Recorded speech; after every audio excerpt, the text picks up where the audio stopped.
Today we have a 2004 Dodge Ram 1500. It's got the 5.7 Hemi. The customer is saying that it's cranking slowly, and they went and had the battery and alternator tested, and apparently the alternator is failing. So we're going to show you where that's located and how to replace it. We take our positive off, put it off the side, and that way we're messing with the electronics over there. We're going to get any sparks. It's not too bad to get at this, but we'll have a little more room. We undo this 10. This is your coolant jug. Undo that. Don't drop it. And it's got two little tabs it fits into right there. We're just going to take that, put it out of the way, and now we can get at our alternator and belt better. Now we already got a diagram of the belt, so I don't have to worry about that. If you didn't have it printed out, a lot of times it's on your car someplace like up here or wherever. But this thing's a 04 with 200 and some thousand, so it doesn't have it anymore. So you want to make sure you have that. And what we're going to do is release the belt. And I really don't care once I release it because I got a diagram. I'm just going to reach in here and pop this thing up here.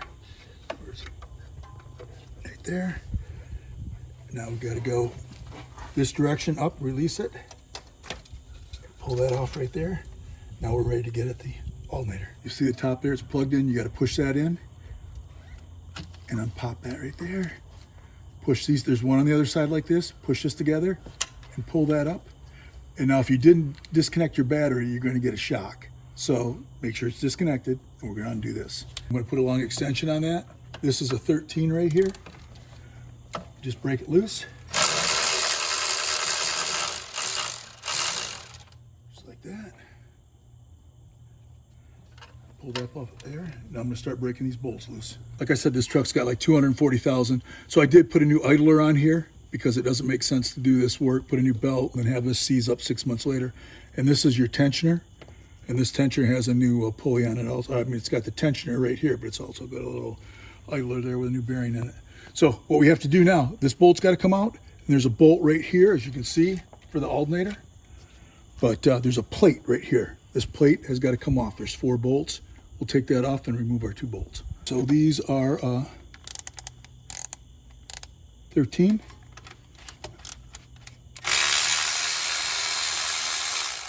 And we'll be taking that plate off.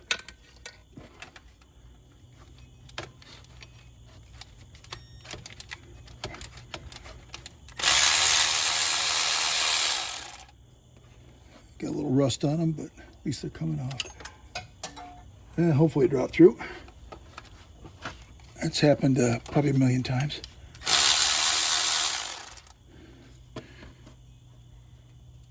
This one. Last one right there, we'll pull this plate off.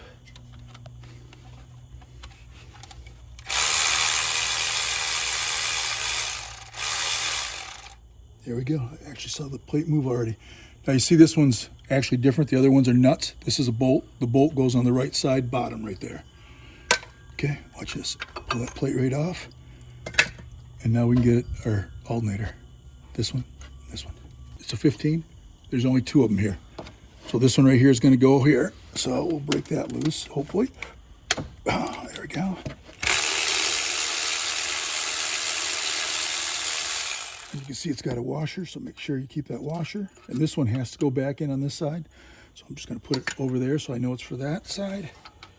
And this one right there.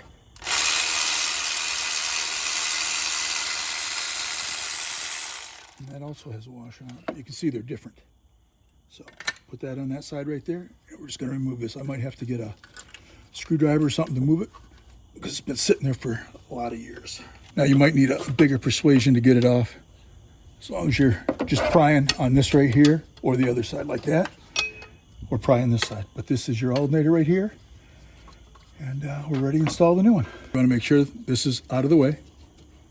This is up out of the way. You don't want to get it underneath the alternator when you're trying to put it together. So put it up on top like that. Now sometimes these bushings, depends where you buy it, are sticking out too far and it's hard to get it on there. So these look like they're back, but I mean, they're pushed back this way, so it should slide right on, hopefully. And that one did, and that one did. Sweet. I'm gonna start this bottom one first, and this one is on this side right here. Just wiggle it around right there. Just get it started by hand. There's that one. Let's see, I think it started. Yeah, it started. Okay, now we're gonna do this other one. And you're just gonna have to move it up and down till like that, until that one gets started. Now this right here, you gotta make sure there's a nut on the back side of this one and a nut on there. You gotta push it through far enough. And then we're gonna start them, snug them up, and tighten them up by hand. Right there, good enough. Right there. You gotta make sure these are tight. That ratchet saves time, but you can't get it too tight with a ratchet like that. Okay. Tight. Same thing for this one. The next thing we'll put on is our plate. Okay, that one's tight. Next thing we do is put our plate in. Like that.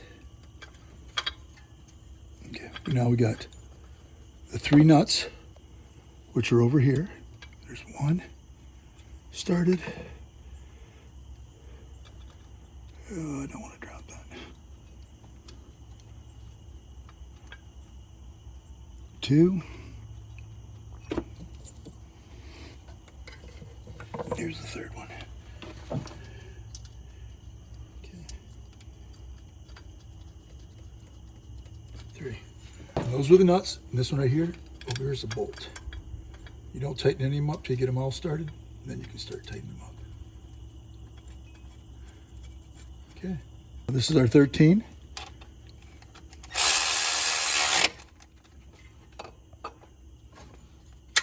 Take that one back off.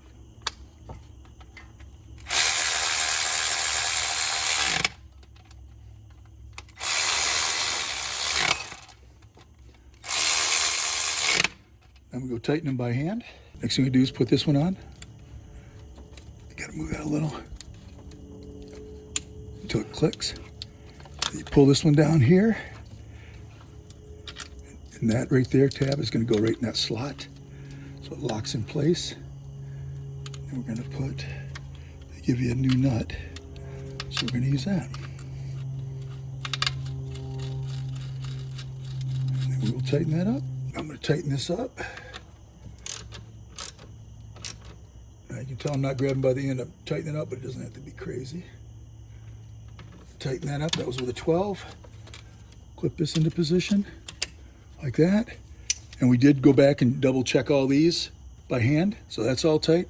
Next thing we do is put our belt on. A lot of times it's easier with 2 people to do this, but if you got this tool right here, you just go like that, slip it up around, get that in place like that, pull that off. Next thing we're gonna install is our coolant jug. We'll slide in there. This overflow goes onto there. Let it slide down in. Put our bolt back in.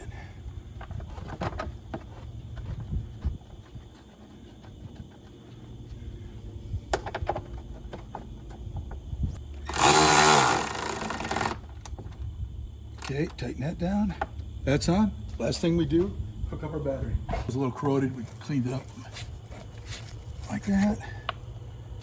Throw the positive on, tighten it down.